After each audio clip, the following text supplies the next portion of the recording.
नमस्कार, आप देख रहे हैं हमर छत्तीसगढ़ और मैं हूं आपके साथ गौरव राजेंद्र। बीजेपी नेता ओपी चौधरी शक्ति जिले के चंद्रपुर दौरे पर रहे हैं, जहां कार्यकर्ताओं ने उनका जोरदार स्वागत किया है। आपको बता दें कि कार्यकारिणी में महामंत्री पद मिलने के बाद पहली बार जिले का दौरा किया। इसके साथ ही उन्होंने मां चंद्रहासिनी के दरबार पहुंचकर प्रदेशवासियों की सुख समृद्धि की कामना की।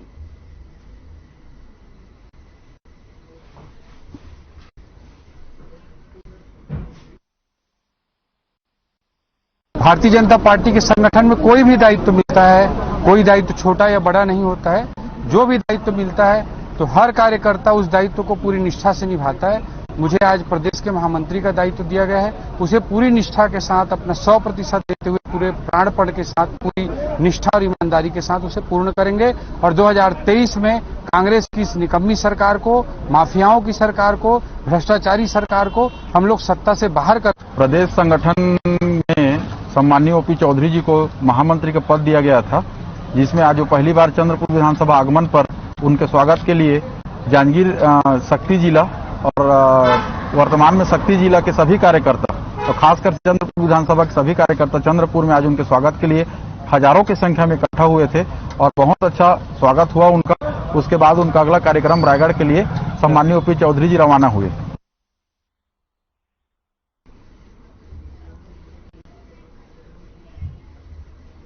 कोरबा जिले के एससीसीएल की रानी अटारी कोल परियोजना से अवैध रूप से कोयला ले जाया जा रहा था, जहां ट्रक चालक नियमों को दरकिनार कर प्रधानमंत्री ग्राम सड़क योजना के तहत बनाए गए मार्गों से कोयले को ले गया। वहीं इस पूरे मामले में कलेक्टर और एसटी से शिकायत करने की बात कही है।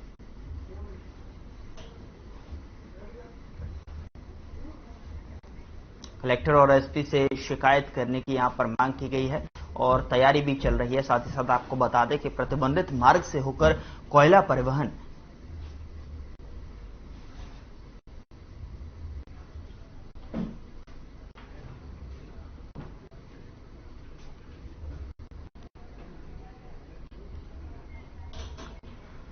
उधर जांजगीर जिले के नवाबगढ़ में संचालित पंडित जवाहरलाल नेहरू महाविद्यालय में आयोजित शिक्षक पात्रता परीक्षा शांतिपूर्ण ढंग से संपन्न कराई गई।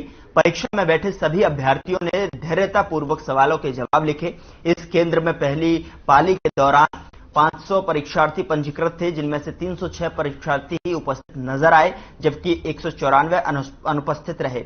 इसी तरह दूसरी पाली की अगर बात करें तो 500 परीक्षार्थी पंजीकृत थे, जिनमें से 295 परीक्षार्थी ही परीक्षा दी, जबकि 205 गैर मौजूद रहे। परीक्षा को सफल बनाने में महाविद्यालय के सभी कर्मचारी और स्टाफ का योगदान सराहनीय रहा। टेट की परीक्षा आयोजित हुई। साथ ही बता दें कि 2 पाली में यह परीक्षा हुई, जिसमें कि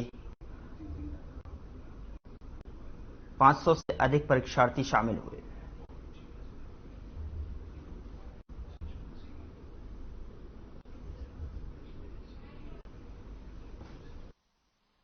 आज पंडित जवाहरलाल नेहरू महाविद्यालय नवागढ़ में सीजी टेट छत्तीसगढ़ शिक्षक पात्रता परीक्षा का आयोजन था और यहाँ केंद्र बनाया गया था और यहाँ 2 पालियों में परीक्षा संपन्न हुई। 500 परीक्षार्थी प्रथम सत्र में पंजीकृत थे और द्वितीय सत्र में भी 500 पंजीकृत थे। प्रथम सत्र में 306 विद्यार्थी उपस्थित रहे और द्वितीय सत्र में 295 विद्यार्थी उपस्थित रहे। परीक्षा का संचालन बहुत ही सुचारू ढंग से किया गया और मैं महाविद्यालय परिवार की तरफ से ऑब्जर्वर और हमारी सभी वीक्षकों का, पूरी हमारी टीम का मैं आभार व्यक्त करता हूं। धन्यवाद। व्यापन द्वारा सीजी टेट परीक्षा का आयोजन किया गया था, जिसमें पंडित जवाहरलाल नेहरू महाविद्यालय नवागढ़ को परीक्षा केंद्र के रूप में रखा गया था। यहाँ पे कुल क्षमता जो कुल स्टूडेंट की जो सीटिंग कैपेसिटी थी वो 500 की थी। लगभग 55% छात्र उपस्थित रहे।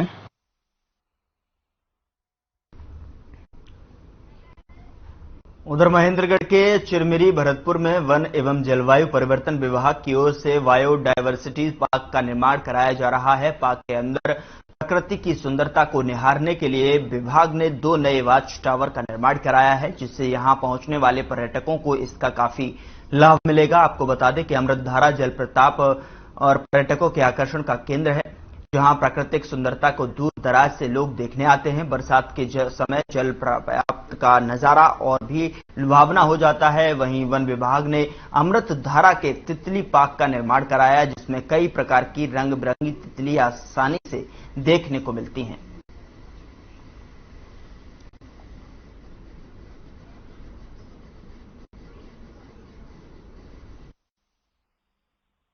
पर्यटन को बढ़ावा देने के लिए बायोडायवर्सिटी पार्क का जो निर्माण किया जा रहा है, निश्चित ही पर्यटन को और बढ़ावा मिलेगा और यहाँ दूर दराज से पर्यटक आएंगे। और जो यहाँ पर मैंने जो देखा वहाँ पर जाकर वाच टावर, डैम, तालाब, विभिन्न जानवरों के जो विचरण है यहाँ पर, उससे पर्यटन को वास्तव में बढ़ावा मिलेगा। प्रारंभ हुई है बायोडायवर्सिटी पार्क है, जिसमें वन मंडल के अंतर्गत बिहारपुर रेंज में 111 हेक्टेयर में फेंसिंग किया गया है, जिसके अंतर्गत 2 वाच टावर है और एक एनीकट है और इंटरप्रिटेशन सेंटर है। साथ ही नरवा के अंतर्गत वहां तालाब भी बना हुआ है।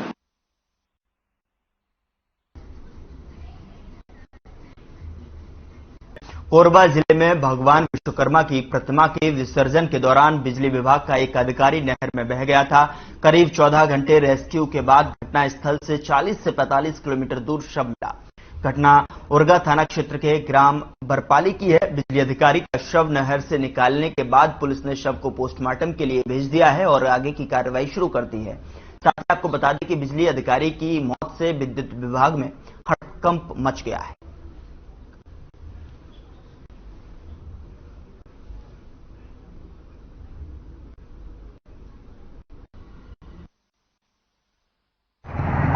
कुलेंद्र सिंह व्यक्ति जो सीएसईबी में इंजीनियर के पद पर पदस्थ थे, ग्राम झलका के पास नहर है, वहां पर ये जो है विश्वकर्मा विसर्जन के लिए गए हुए थे और अचानक नहर में फिसल जाने से वो नहर में गिर गया और वो डूब गए थे। जिसकी सूचना मिलने पर होमगार्ड टीम के जो रेस्क्यू टीम है और बिलासपुर के एसडीआरएफ टीम है, दोनों को लेकर के मैं स्वयं इस बात पर पहुंचा हूं।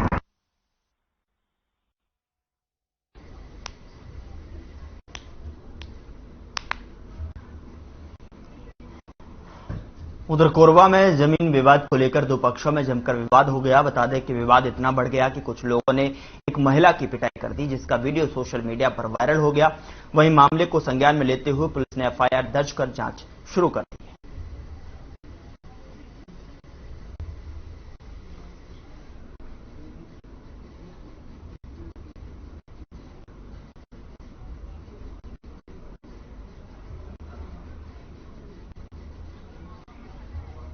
मामले की जांच पुलिस ने शुरू कर दी है। आपको बता दें कि जमीन विवाद को लेकर 2 पक्षों में मारपीट हुई, उसका जो वीडियो है सोशल मीडिया पर वायरल हुआ।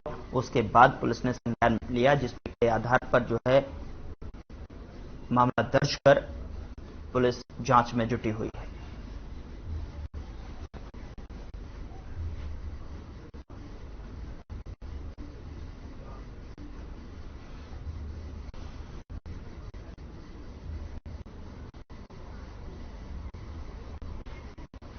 आगे बढ़ते हैं। खोलार नदी में नहाने के दौरान एक किशोर की डूबकर मौत हो गई, जिसके बाद परिवार में मातम का माहौल बन गया। स्थानीय लोगों ने पुलिस को सूचना दी। सूचना मिलने पर पुलिस घटनास्थल पर पहुंची और किशोर की छानबीन शुरू की, लेकिन कुछ पता नहीं चल सका। वहीं एसडीएफआर की जो टीम के साथ मिलकर पुलिस ने खोज अभियान शुरू किया, जिसके बाद उसके शव को बरामद कर लिया गया और शव को पुलिस ने पोस्टमार्टम के लिए भेज दिया है। वहीं बताया जा रहा है कि मृतक मानसिक रूप से बीमार था।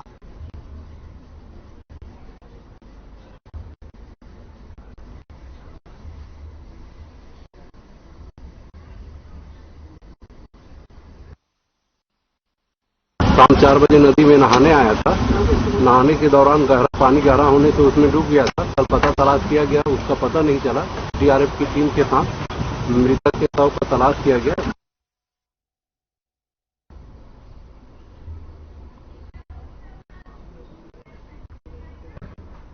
उधर महेंद्रगढ़ की जनकपुर पुलिस ने पिछले 6 महीने से फरार चल रहे आरोपी को उसके घर से गिरफ्तार कर लिया है। आरोपी दलवीर यादव ने गोरेलाल यादव के सिर पर हमला कर दिया था और फरार चल रहा था। आपको बता दें कि पीड़ित की शिकायत पर पुलिस ने धारा 307 का मामला दर्ज कर लिया है और आगे की कार्रवाई शुरू कर दी है।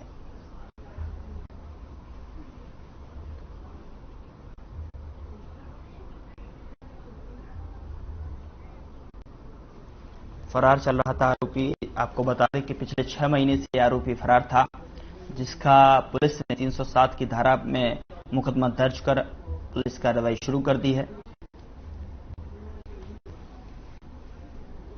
6 महीने से फरार बताया जा रहा था आरोपी। साथ ही पुलिस ने आईपीसी सेक्शन 307 में मुकदमा दर्ज कर आगे की कार्रवाई शुरू कर दी है।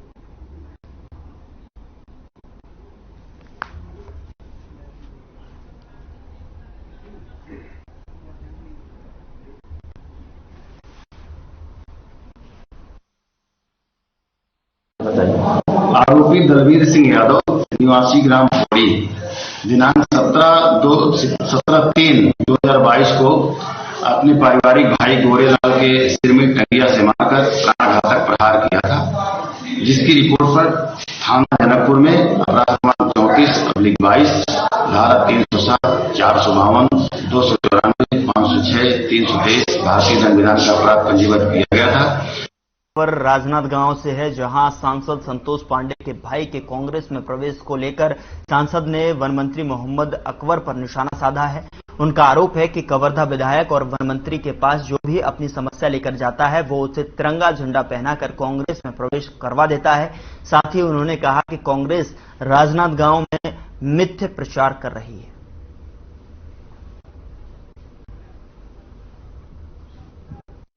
कवर्धा के विधायक मोहम्मद अकबर बहुत ही भयाक्रांत भयभीत है।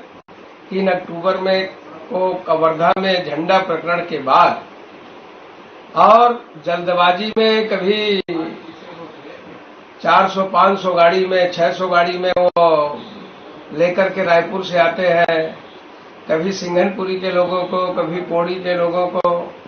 अब जो पीड़ित है, दुखिया है, उनको भी तिरंगा पहना देते हैं, पार्टी प्रवेश हो गया कहते हैं। उधर जांजगीर जिले के NH 49 में एक तेज रफ्तार ट्रेलर ने स्कूटी सवार महिला को टक्कर मार दी। गंभीर रूप से घायल महिला नवदानी सराफ की मौके पर ही मौत हो गई और उनकी भतीजी गंभीर रूप से घायल हो गई, जिसे इलाज के लिए बिलासपुर में भर्ती कराया गया। आपको बता दें कि हादसे के समय महिला अपनी भतीजी को स्कूटी से स्कूल छोड़ने जा रही थी। हादसे के बाद ट्रेलर का चालक मौके से फरार होकर वाहन छोड़कर फरार हो गया। साथ ही हादसे की सूचना मिलने पर पहुंची पुलिस ने ट्रेलर चालक के खिलाफ मामला दर्ज कर जांच शुरू कर दी है।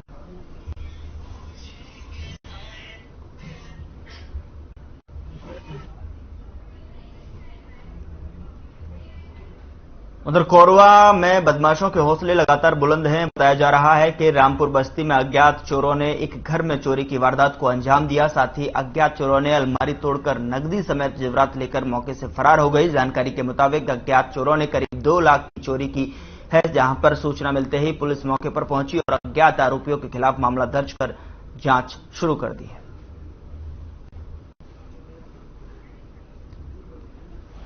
अज्ञात चोरों ने घर में चोरी की है। साथ ही बता दें कि नकदी जेवरात लेकर मौके से फरार हो गए हैं, जिसके आधार पर पुलिस ने संज्ञान लेते हुए मामले की तफ्तीश शुरू कर दी है। बता दें कि कोरबा में लगातार बदमाशों के हौसले बुलंद हैं। तस्वीरों में आप देख सकते हैं किस तरीके से तितर-बितर पड़ा हुआ ये घर, जहां पर चोरी को अंजाम दिया बदमाशों ने। अज्ञात चोरों ने ये चोरी की है, नकदी जेवरात लेकर मौके से फरार, जिसके आधार पर सूचना मिलते ही पुलिस ने संज्ञान लिया और मामले की तफ्तीश शुरू कर दी।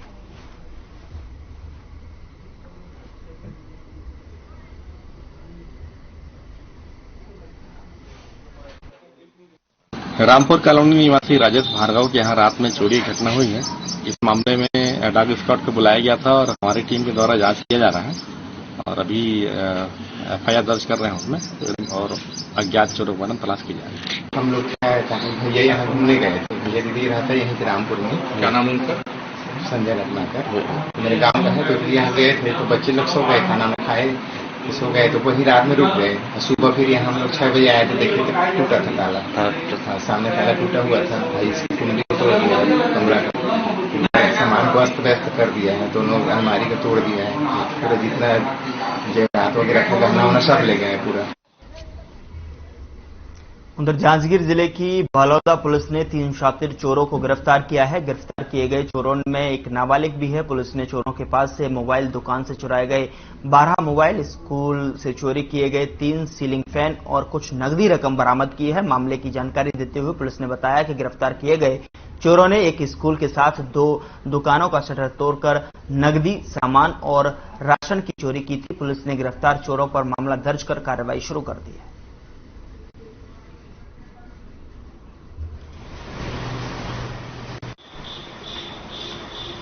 बलौदा नगर में 3 शटर ताला तोड़कर चोरी की घटना को अंजाम दिया गया था। थाना बलौदा टीम के द्वारा लगातार प्रयास किया जा रहा था। आज दिनांक को जगह मुखबिर व साइबर सेल टीम के माध्यम से मुकेश देवार एवं विनोद देवार को हिरासत में लेकर पूछताछ किया गया, जो बताया कि एक अन्य आचारी बालक के साथ मिलकर चोरी की घटना को अंजाम दिए हैं। MTL मोबाइल बलौदा के से चोरी हुए 12 नग मोबाइल को बरामद किया गया है। HCCL के CSEB बेस्ट पावर प्लांट में कोयला सप्लाई के लिए बिछाए गए कन्वेयर बेल्ट में आग लग गई। आपको बता दें कि आग पर बड़ी मुश्किल से काबू पाया गया है। इस आग से प्रबंधन को लाखों का नुकसान होने की आशंका है। प्रबंधन ने आग लगने के मामले की जांच शुरू कर दी है।